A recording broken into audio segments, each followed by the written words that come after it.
Hey everyone, welcome back to UAE. I got a haircut, so that's the big news for the week. It may not really look like it, but it happened. I wanted to send a couple of quick thanks. So first to Gustav, who wrote me to invite me to Sweden. Gustav, thank you very much for the invitation. We were not aware that Malmo was such a cool place to be, and we'll definitely add it to our list of potential places in the future.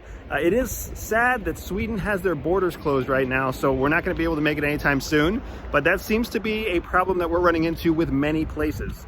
But it's awesome to have it on our radar. We've got friends in Denmark, we've got friends in Switzerland. That's a part of the world that we've been meaning to get to for a while. So your invitation is very much appreciated. Also for Austin, I have your question. I got your question in YouTube about how to plan for sleeping on a long flight. And it's something that we're probably going to have to go over soon. So I'm just gonna save that for a future video. But Austin, if you're watching, I want you to know, I got your question, I'm working on it, you'll get an answer. I didn't wanna just put it into a comment, I'm gonna make a whole video about it, so stay tuned. Now for everybody else, I wanna give you an update on where we stand. So I don't have any good news. And I have a ton of background noise today because today is a construction day here in Abu Dhabi. So here's where we stand.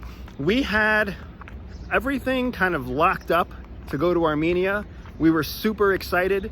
We had airplane tickets that cost us almost nothing. We were flying 5 people for about $600 US from Abu Dhabi to Yerevan.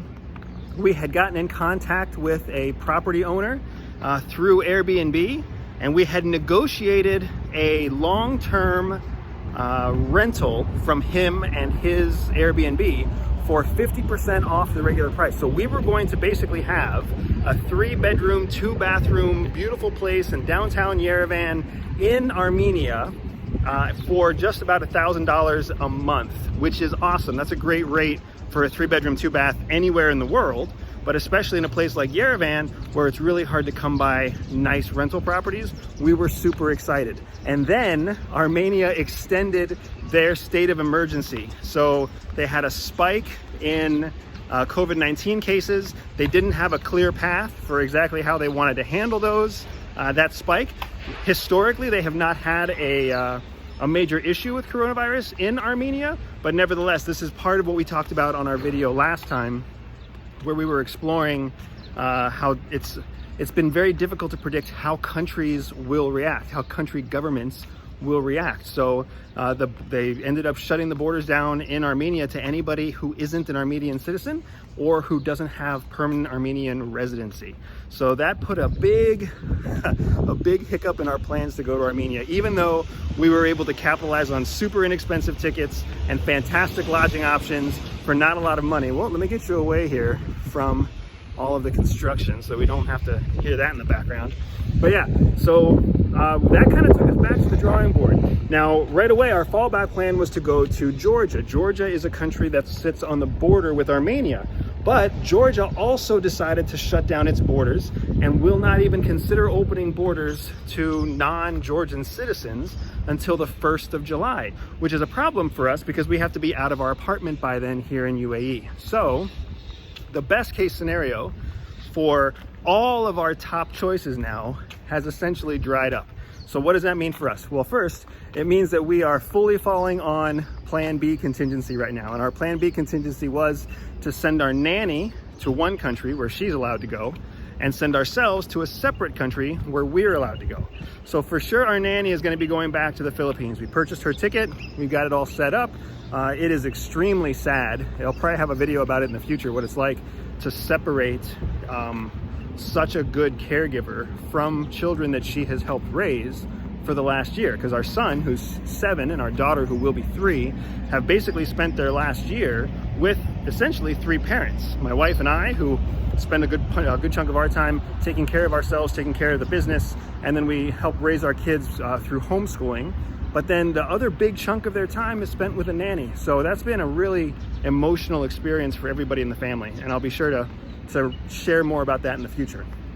But we have to say goodbye to our nanny. So we have to send her back to the Philippines until we get to a place in the future where we can reunite the family again. It's the safest place for us to send her because she has a passport for the Philippines. They shouldn't turn her away. The Philippines have also adjusted their coronavirus policy. So while some people still have to look at 60, 90, or even longer day quarantines, if you are a Filipino resident going back to the Philippines and you test negative at the airport, then you're free to go. And we know our nanny is negative right now. We know UAE is an extremely safe, very healthy country. So the chances of her contracting coronavirus before she gets into the Philippines is extremely low. So that's the best place for us to send her. So really all that's left is deciding where our family of 4 will go. We're looking at places in Europe, Spain, Italy, which interestingly enough, even though Italy is where some of the highest death rates have occurred, it's one of those countries that I actually trust very much because they have outstanding medical, they have a really solid first world reputation in terms of taking care of people and having healthcare that's always on demand and available. And then of course, it's also just a beautiful place with tons of incentives right now for travelers. And Spain is very similar. Spain wants more travelers, has great healthcare, has a socialized structure that allows even foreigners to be taken care of and treated equally to Spanish residents. And then of course, we're still working with multiple contract opportunities in the United States in places like Texas, Virginia, Florida, Washington State. So if you are in the private intelligence world, you know what I'm talking about because there's tons of demand for us right now all across the eastern seaboard and through most of the hotspots in the United States for military training and intelligence training.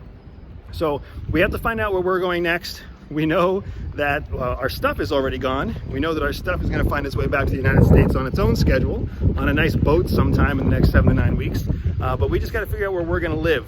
And that's proven to be a bigger challenge than we originally thought it was going to be, because as the weeks have progressed, strangely, states of emergency around the world have increased. So that was outside of my original scope of predictions. It's mildly embarrassing to admit that I was wrong, but that's what it's all about. You got to call shots. When you're right, you're right.